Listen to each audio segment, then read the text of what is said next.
Get ready. Mr. Speaker, sir, I would like to say a few words on the governor's address. In the first place, as regards the handloom industry, it is one of the most important problems facing us. As long as this problem is not solved satisfactorily, it will affect the economy of our state. This problem is not appreciated very much by people in other states because it is not a problem that faces them. They feel that the problem can be solved by starting more mills and selling more mill cloth so that people may have ample cloth.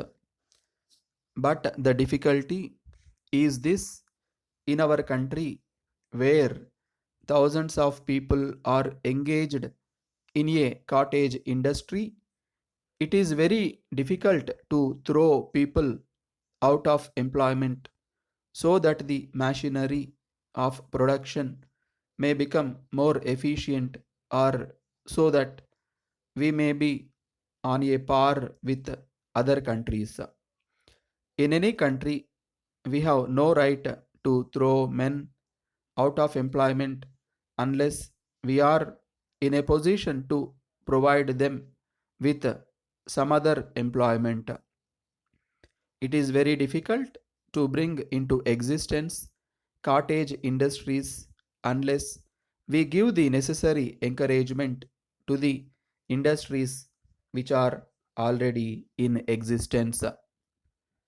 In this connection, I would like to point out that the problem of unemployment is not confined to the handloom weavers only. There is also the problem of unemployment of the middle class people. There is one difficulty in their case. In a middle class family, if one man earns five or six persons depend on him. So long as this defect is not removed, it may not be possible to increase the income of the family.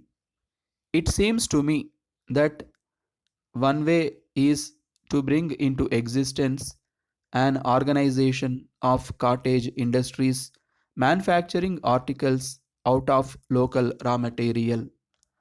Women at home can make articles out of local raw material.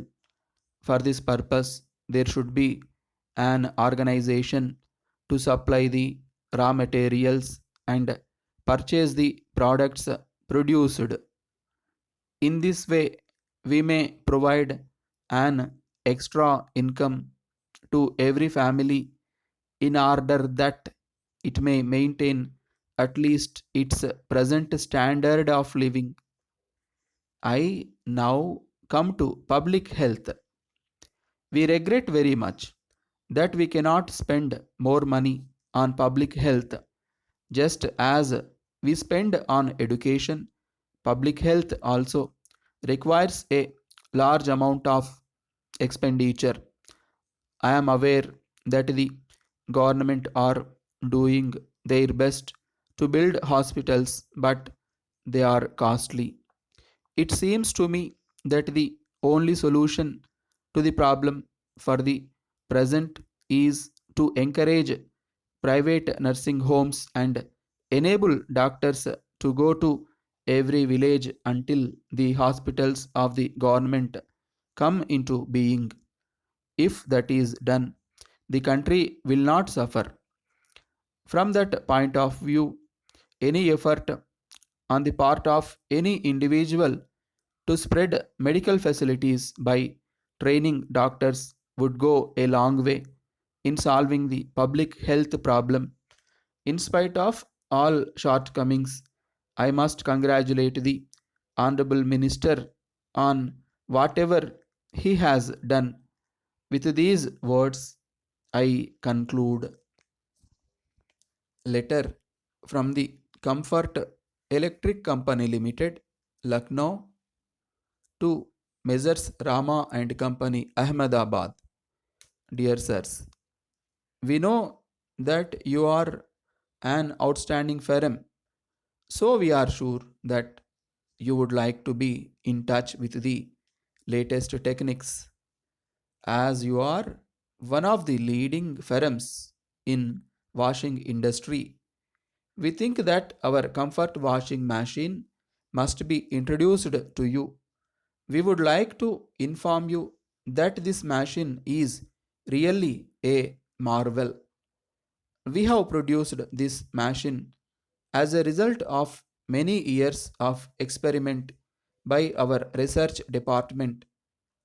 You will be glad to know that the container can hold 10 suits at a time, and they will be washed within 20 minutes. They are not only washed but also dried up within 10 minutes. At the same time, the quantity of water used is also very little because the electric motor is only of 2 horsepower. Apart from these features, it may be pointed out that washing does not require costly soap. Our sales representative will be in your city next week for demonstration.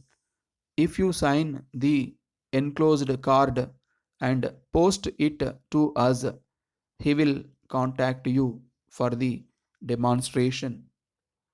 Yours faithfully,